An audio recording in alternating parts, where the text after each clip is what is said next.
Le prince Charles voulait une couronne d'or moderne pour son investiture car le Royaume-Uni souffrait de récession et de chômage, a déclaré un éditeur royal.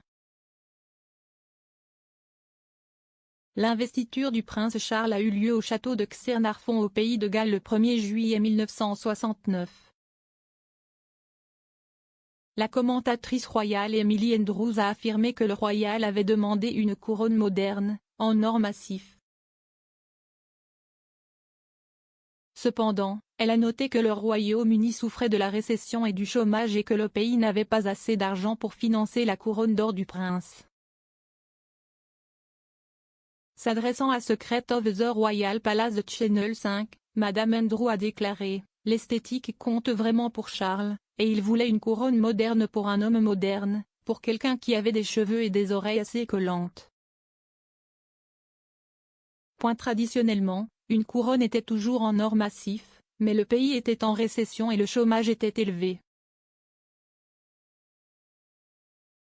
Son collègue commentateur Richard Kay a ajouté, la Grande-Bretagne des années 1960 était paralysée par les grèves, la crise de la balance des paiements et, vous savez, il n'y avait pas beaucoup d'argent public à dépenser pour des événements somptueux.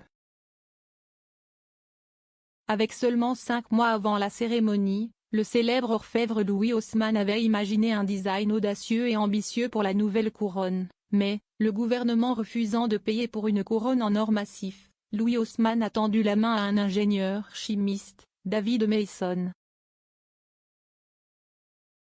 David R. Mason, vice-président senior à la retraite de Global Precious Metal Corporation, a déclaré, quand il a proposé pour la première fois la possibilité de faire cela pour le prince Charles, cela n'a pas vraiment coulé, vous savez, je pensais que nous aurions un allez-y.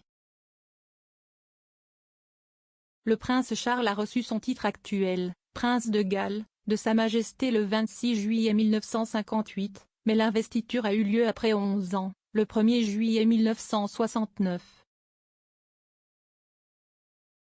Le duc de Windsor, qui détenait l'unique couronne arquée en vermeil de George, a apporté le bijou avec lui après avoir quitté le pays en 1937 à la suite de son abdication. Par conséquent, le prince de Galles a demandé une nouvelle couronne moderne pendant les périodes difficiles de l'économie britannique.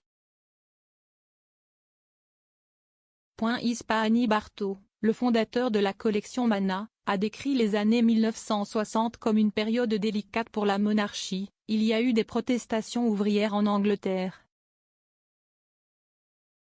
Il y a eu des coupures de courant dans tout le pays, une pénurie de pétrole, des soulèvements au pays de Galles, les troubles ont commencé en Irlande. Il voulait faire quelque chose de légèrement plus bas et quelque chose en accord avec l'ambiance de l'époque. La reine a accordé à son fils 5 pièces d'insigne au cours de la cérémonie, une épée, une couronne, une bague, la tige d'or et le manteau royal. La cérémonie a été suivie par la sœur de la reine, la princesse Margaret, la reine-mère et la princesse Anne. Le prince Édouard et le prince Andrew n'ont pas assisté à la cérémonie car ils ont été jugés trop jeunes.